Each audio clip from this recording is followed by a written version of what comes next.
സത്യനന്ദിക്കാട് ലാലേട്ടൻ ടീമിന്റെ ഏറ്റവും പുതിയ ചിത്രം ഹൃദയപൂർവ്വം സിനിമ എനിക്ക് അനുഭവപ്പെട്ടത് ഒരു കുഞ്ഞു ഡീസന്റ് ആയിട്ടുള്ള ലൈറ്റ് ഹാർട്ടഡ് ആയിട്ടുള്ള ഒരു ഹാർട്ട് റിലേറ്റഡ് കാര്യം സംസാരിക്കുന്ന ഒരു ഫീൽ ഗുഡ് മൂവി.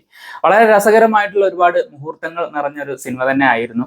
അതിൽ പ്രധാനപ്പെട്ട ഏറ്റവും ഫ്രഷ് ആയിട്ടുള്ള എലമെന്റ് എന്താണെന്ന് വെച്ചാൽ നമ്മുടെ അമൽ ഡേവിസ് സംഗീത് പ്രതാപിനെ പ്ലേസ് ചെയ്ത് തന്നെയാണ്. പ്രേമലുവില് അദ്ദേഹത്തിന്റെ അമൽ ഡേവിസ് എന്ന് പറഞ്ഞ ആ കഥാപാത്രത്തിന്റെ ഒരു എക്സ്റ്റെൻഡഡ് വേർഷൻ വിത്ത് ലാലേട്ടൻ ആയിട്ടാണ് നമുക്ക് സിനിമയിൽ അനുഭവപ്പെട്ടത്. അവർ തമ്മിലുള്ള ആ കെമിസ്ട്രി വളരെ നന്നായിട്ട് വർക്കൗട്ട് ആയിട്ടുണ്ട്. അത്രയും യങ്ങർ ജനറേഷന്റെ കൂടെ അഭിനയിക്കുമ്പോഴും അതുപോലെ തന്നെ എത്ര സീനിയർ ആയിട്ടുള്ള ഒരു ആക്ടർ ലാലേട്ടന്റെ കൂടെ സംഗീത് പ്രതാപിനെ സ്ക്രീനിൽ കാണുന്ന സമയത്തും ഒരുപോലെ നമുക്ക് ആ വൈബ് പിടിക്കാൻ പറ്റുന്നുണ്ട്. ആ കൗണ്ടർ ടോക്കിലൂടെയാണല്ലോ അദ്ദേഹത്തിന്റെ സംഗീതിന്റെ ഒരു സ്പെഷ്യാലിറ്റി ഏരിയ ആയിട്ട് എനിക്ക് തോന്നിയത്. അങ്ങനെയാണ് ആ കോമഡി ഏരിയ കൈകാര്യം ചെയ്യുന്ന സമയത്ത് അദ്ദേഹത്തിന്റെ ടൈമിംഗ് ആൻഡ് കൗണ്ടർ അത് നന്നായിട്ട് വർക്കായിട്ടുണ്ട്. ചില സ്ഥലങ്ങളിൽ പാടിയിട്ടുണ്ട്, എന്നിരുന്നാലും മജോറിറ്റി ഓഫ് ദ പോർഷൻസ് അവരുടെ ആ കോമ്പിനേഷൻ സീക്വൻസിൽ വരുന്ന കോമഡികൾ വർക്കൗട്ട് ആയിട്ടുണ്ട് തന്നെയാണ് എനിക്ക് തോന്നിയത്. പിന്നെ ഞാൻ നേരത്തെ പറഞ്ഞ പോലെ ഇതൊരു ഹാർട്ട് റിലേറ്റഡ് ആയിട്ടുള്ള ഒരു വ്യത്യസ്തമായിട്ടുള്ള ഒരു കഥാതന്തുവാണ് സിനിമയ്ക്കുള്ളത്. അത് എനിക്ക് അതിന്റെ ഈ സിനിമയുടെ ഡിസ്കഷൻ നടന്നപ്പോൾ അല്ലെങ്കിൽ അനൗൺസ്മെന്റ് വന്നപ്പോൾ തന്നെ ഇതിന്റെ തിരക്കഥാകൃത്ത് സോനു ടി പി എന്ന് പറഞ്ഞ ആ ഒരു ആളാണെന്ന് അറിഞ്ഞപ്പോൾ എനിക്കൊരു ക്യൂരിയോസിറ്റി ഉണ്ട്. കാരണം അദ്ദേഹത്തിന്റെ ഒരു ഷോർട്ട് ഫിലിമാണ് ഞാൻ മുമ്പ് ആദ്യമായിട്ട് കണ്ടത്. നമ്മുടെ ശ്യാം മോഹൻ പ്രധാന കഥാപാത്രത്തെ അവതരിപ്പിച്ച സിംഗിൾ കഥാപാത്രം, ഓൺ സ്ക്രീനിൽ ഒറ്റ കഥാപാത്രമായി മാത്രമുള്ള നിറഞ്ഞാടി ഓവർ ദ ഫോൺ ടെലിഫോൺ സംഭാഷണങ്ങളിലൂടെ കഥ മുന്നോട്ട് പോകുന്ന തരത്തിലുള്ള ഒരു ഷോർട്ട് ഫിലിമാണ് നൈറ്റ് കോള്.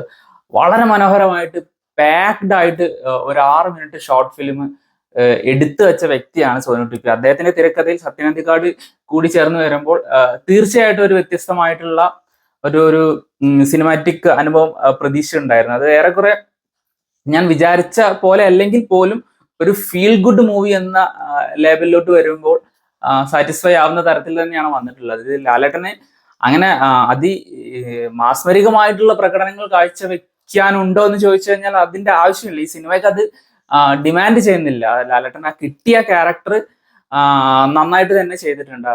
ആ ക്യാരക്ടറിന് വേണ്ട എല്ലാ ചേഷ്ടകളും, ആ കഥ പോകുന്ന ആ ഒരു ഡയറക്ഷൻ, ആ കഥ സംസാരിക്കുന്ന ആ സിനിമ സംസാരിക്കുന്ന വിഷയം ഫ്രഷ് ആയതുകൊണ്ട് തന്നെ ഇതിൽ വരുന്ന സീക്വൻസുകളെല്ലാം നമുക്കൊരു റിലീഫ്, ഒരു സന്തോഷകരമായിട്ടുള്ള അല്ലെങ്കിൽ ഒരു ഫീൽ ഗുഡ് ഹൈ തരുന്ന തരത്തിലുള്ള ഒരുപാട് മുഹൂർത്തങ്ങൾ അടങ്ങിയിട്ടുള്ള ഒരു സിനിമ തന്നെയാണ്.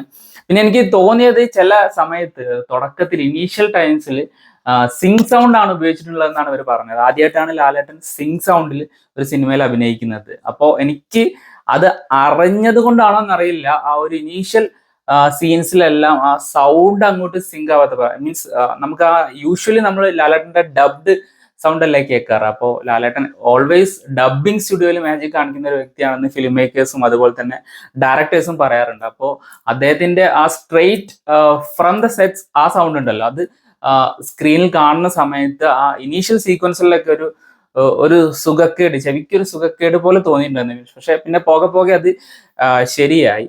പിന്നെ വേറൊരു പ്രശ്നം എനിക്ക് തോന്നിയത് എന്താണെന്ന് വെച്ചാൽ പല ഏരിയയിലും സിനിമ ഒരു ഡാർക്ക് ഹ്യൂമർ എലമെന്റ് കൈകാര്യം ചെയ്യാൻ ശ്രമിച്ചതുപോലെ തോന്നി. അത് കുറച്ചുകൂടി ഉണ്ടായിരുന്നെങ്കിൽ നന്നായിരുന്നു എന്ന് എനിക്ക് തോന്നി. ആ സിനിമയുടെ കഥ മുന്നോട്ട് പോകുന്നതിനനുസരിച്ച് ആ dark side, I mean dark humour എന്ന് വേണമെങ്കിൽ പരിഗണിക്കാവുന്ന തരത്തിലുള്ള കുറച്ച് സീക്വൻസുകൾ ഫെയ്ഡ് ആയിട്ട് കുറച്ച് ഇമോഷണൽ ആയിട്ട് പോകുന്നുണ്ട്. എന്നിരുന്നാലും ആ ഫീൽ ഗുഡ് ആ ഒരു ഡ്രാമയിലോട്ട് അവസാനിക്കുന്ന സമയത്ത് നമുക്ക് സാറ്റിസ്ഫാക്ഷൻ തരുന്ന രീതിയിൽ തന്നെയാണ് സിനിമ വന്നിട്ടുള്ളത്. പിന്നെ ലാലേട്ടന്റെ നായിക എന്ന് പറയാൻ പറ്റില്ല, പ്രധാന കഥാപാത്രമായിട്ട് മറ്റൊരു നടി വരുന്നത് നമ്മുടെ മാളവിക മോഹനാണ്. അതുപോലെ തന്നെ നമ്മുടെ സംഗീത, സത്യനന്ദിക്കാടിന്റെ പണ്ടത്തെ നായികയുടെ സംഗീത, അവരെയും സിനിമയിൽ തിരിച്ചു കൊണ്ടുവന്നിട്ടുണ്ട്. അവരെല്ലാവരും ഇവർക്ക് കിട്ടിയ റോളുകളെല്ലാം മനോഹരമായിട്ട് കൈകാര്യം ചെയ്തിട്ട് ഉണ്ട് തന്നെയാണ് എനിക്ക് ഫീൽ ചെയ്തത്.